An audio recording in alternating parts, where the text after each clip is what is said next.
Zach Wilson in year 2, what are my expectations?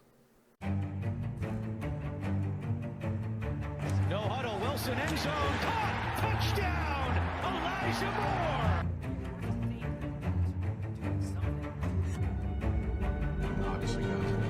What is going on, guys? Welcome back to Talking Jets with Tigo. My name is Tigo, and like the title says and the intro said, we're going to be talking about Zach Wilson and my expectations for him in year 2.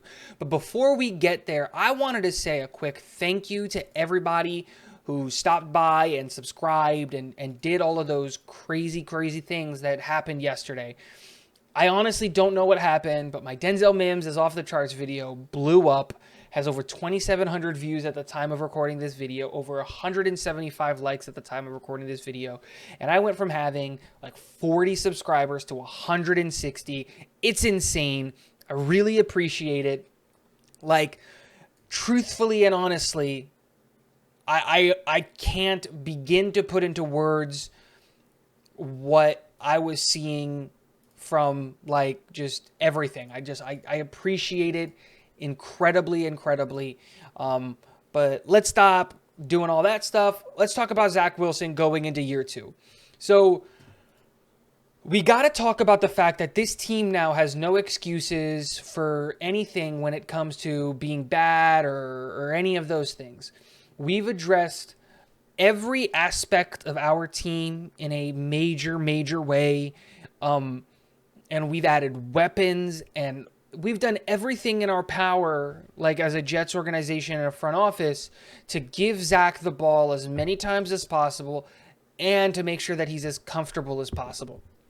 Now, let me start by saying that health of this team is the most important thing. Health is going to be a big factor here, and so we got to talk about the offensive line. Now, if Mekhi Becton, George Fant, and everybody stays healthy, I think we've got a top 10 offensive line unit in the NFL. I truly believe that. Connor McGovern grades as one of the better centers. Elijah Vera-Tucker and Laken Tomlinson, I think, is one of the best guard duos. When Mekhi Becton is healthy, he shows every single snap that he's a top 10 tackle in this league. And George Fant at right tackle is a excellent prospect. Not prospect, I'm sorry, an excellent tackle. And he's not a liability. And when you add a player like Max Mitchell, he's my favorite pick from this last draft, to give you depth so that you're 1 or 2 players away from Connor McDermott, and you're 1 or 2 players away from Chuma Edoga. You're 1 or 2 players away from Grant Van Roten and Dan Feeney and Isaiah Williams. It really gives you a lot of flexibility, and it makes me feel comfortable in this offensive line because I think Max Mitchell is a starter on this offensive line next year because I think that highly of him. Now, we also added a bunch of tight ends, right? CJ Uzomah, Tyler Conklin, Jeremy Ruckert. For me, these guys are elevating the game, and we're finally going to see LaFleur be able to run the offense that he wanted. At the beginning of the year, we ran so much 22 personnel and 12 personnel out there with our 2 tight end sets, and it didn't work out because we didn't have the personnel for it. Well, now we do. CJ Uzomah and Jeremy Ruckert in 22 personnel or in 12 personnel is going to be out of this world good. Jeremy Ruckert and CJ Uzomah in the run game are incredible protectors, and if you bring in Tyler Conklin instead of a Jeremy Ruckert, you really add a deep threat and another pass-catching tight end that can do really well. If you want 2 really good pass-catching tight ends, you run out Tyler Conklin and Jeremy Ruckert. Or CJ Uzomah. Like, you can run a trio of those guys and have someone always be fresh. And with the wide receiver room, we expect that Elijah Moore is not going to run into those issues with his health, and Corey Davis is going to be healthy more of the year. Garrett Wilson is coming in, and I love Garrett Wilson, and he reminds me a crap ton of Stephon Diggs and Calvin Ridley and all of that stuff. Braxton Berrios is going to get gadget plays designed just for him, which is going to be great. And like my Denzel Mims video says, I believe in Denzel. I think he's going to come in and he's going to do really good things. And then the last but not least, we added Breece Hall. And I'm going to say this because I believe this. If Breece Hall came out of the draft like 10 years ago, it's not even that long, he's a top 5 pick in this draft. He is Jonathan Taylor-esque. You know, he He is a running back that I truly believe that if you're trying to bet on anything, Breece Hall winning Offensive Rookie of the Year is a lock-in bet. Write that in right now. I think that's going to happen. And so we've given Zach Wilson all of these weapons, and we've eliminated as many excuses as possible for him when it comes to performing and doing well. But I'm going to put a caveat on this and say this. I don't expect Zach Wilson to join the likes of your Josh Allens, of your Patrick Mahomes, or anything like that. Even though I believe that that's what Zach Wilson's ceiling is, and we saw flashes of those players last year in the Tennessee game, in the Tampa Bay game, we saw in the Philly game, we saw flashes of him being that gunslinging, big arm, running around, extending the play. The Jacksonville game, the 53-yard touchdown. Is it 53 yards? I don't remember. But the 53-yard run or whatever touchdown, I totally expect more of that. It's 54 yards, I think. I expect more of that going to next year. But what I need from Zach Wilson this year is Kirk Cousins. That's what I want out of him. I don't want anything super flashy. I don't want anything crazy. I don't want numbers that are going to blow me away or do anything like that. All I want from Zach Wilson is Kirk Cousins.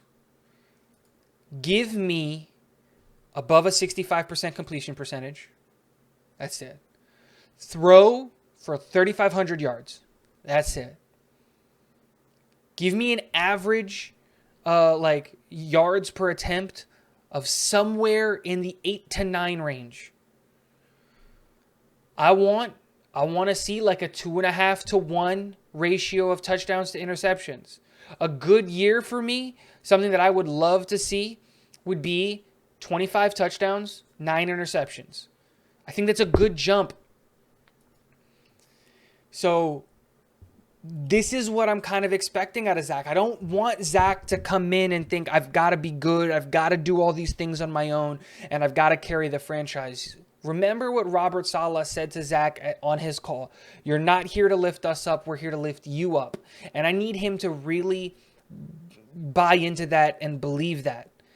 The year that I expect you to join the likes of Josh Allen and Patrick Mahomes and the big name quarterbacks in this league is in year 3. This year, I want you to be a game manager. And that's what I expect out of him. I want him to be smart with the football. I want him to play like the last 5 games. Be smart with the football. 0 interceptions in 5 games. 0 turnovers in 5 games. He's smart. Dink and dunk your way. Understand how to play the short game really, really well. Because once you can play the short game really, really well, with your arm, Zach, you'll be able to play the long game and the wasp plays and all of those things at a high level.